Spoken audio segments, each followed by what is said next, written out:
Over the past 8 years, I've dissected bull runs, survived bear markets, and decoded the exact mistakes that wipe out 95% of people in this space. This isn't hype. It's what the charts, the data, and 3,000 days of chaos have drilled into me. These are the lessons I wish I had known when I started back in 2017. If I could go back and educate my younger self, this is exactly what I'd teach. I'm trying to fit everything into just 8 minutes, so without wasting time, let's get straight into it. When I first got into crypto back in 2017, the landscape was completely different. The space was still underground, and the kind of information we have today just wasn't available. It was a different world. Michael Saylor was actively trashing Bitcoin. EOS was hyped as the next big thing, even called an ETH killer. And instead of the 16 million tokens floating around today, there were barely 500 coins to choose from. Simpler times, but filled with uncertainty. So the first thing I'd tell my past self is, this time it's actually different. Manage your expectations. Every cycle looks the same on the surface, but under the hood, things shift in a big way. I could stand here and tell you that altcoins will go parabolic just like 2017, and you could long any trash against the odds and come out all Michael Burry. That would be good for engagement. But I'm not here to feed you hype. I'm here to share what's real.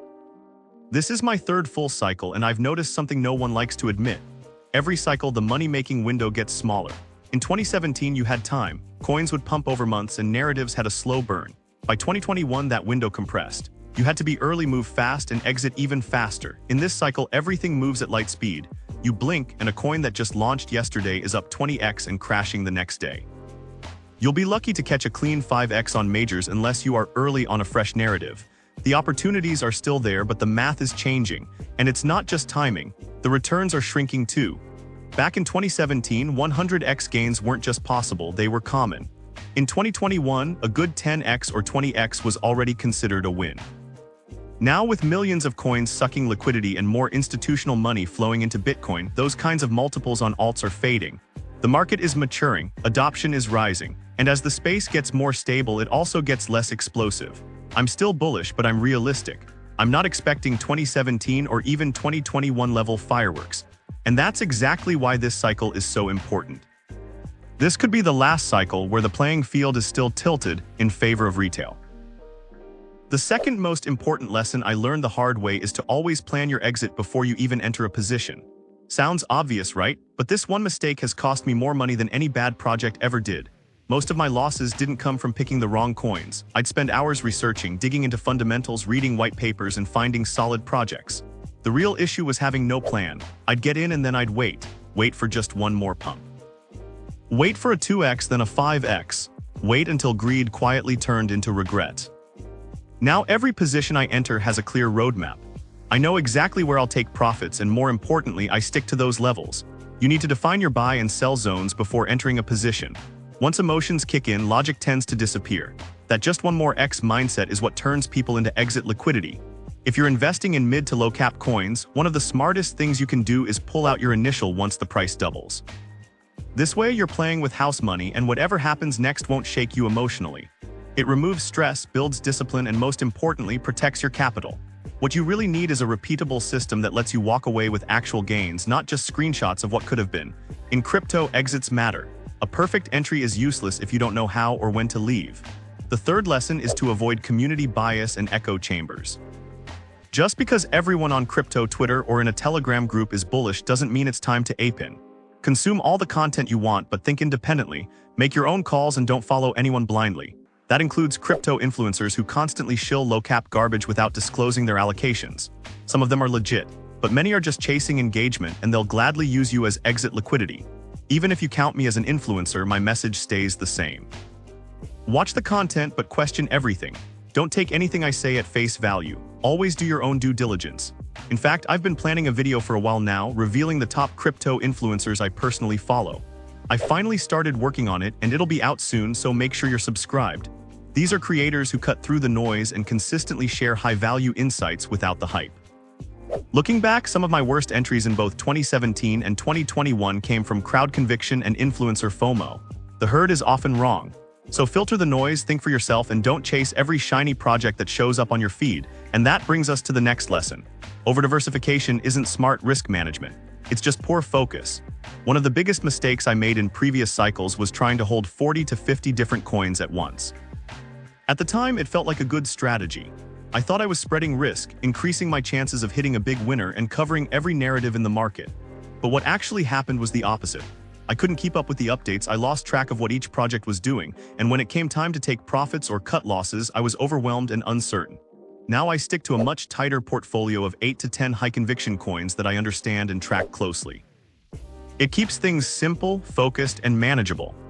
And honestly, it makes even more sense when you realize that most altcoins have been bleeding against Bitcoin since 2021, which brings us to the next lesson. Which one's the best crypto asset? Well, Bitcoin's the best crypto asset. Okay, what's the second best? There is no second best. There is no second best. Altcoins print fast but crash even faster.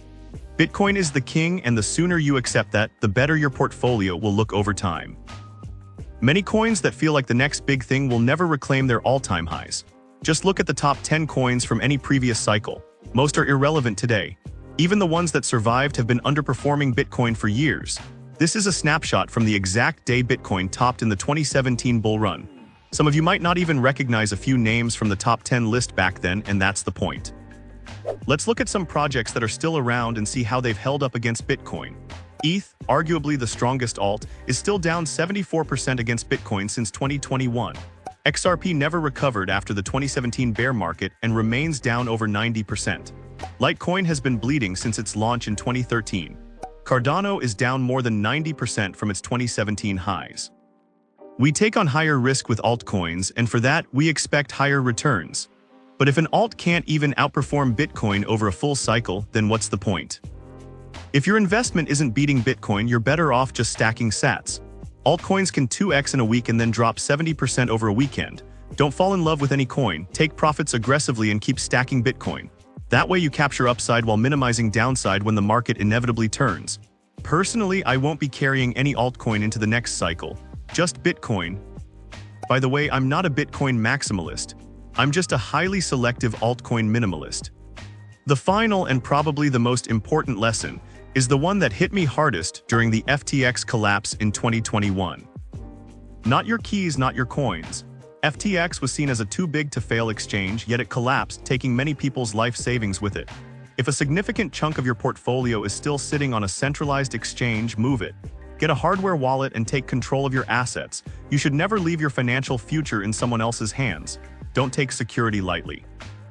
If you're using software wallets like MetaMask or Phantom, avoid storing large amounts on regularly used devices like your phone or everyday laptop. Use a separate device and keep it offline. Scammers are evolving faster than most people realize, and one mistake is all it takes.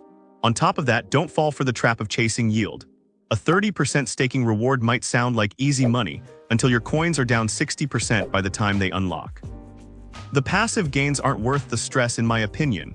In crypto, your number one priority should always be capital preservation. Yield is optional, security is not. That's my 8-year crypto lessons summed up in just 8 minutes. If there's one thing to remember, it's that this space rewards patience, discipline, and thinking for yourself. Don't chase hype, protect your capital, and always keep learning. If you found this helpful, hit that like button, subscribe for more real talk on crypto, and don't forget to follow us on socials. Links in the description. Thank you for watching, and I'll see you in the next one.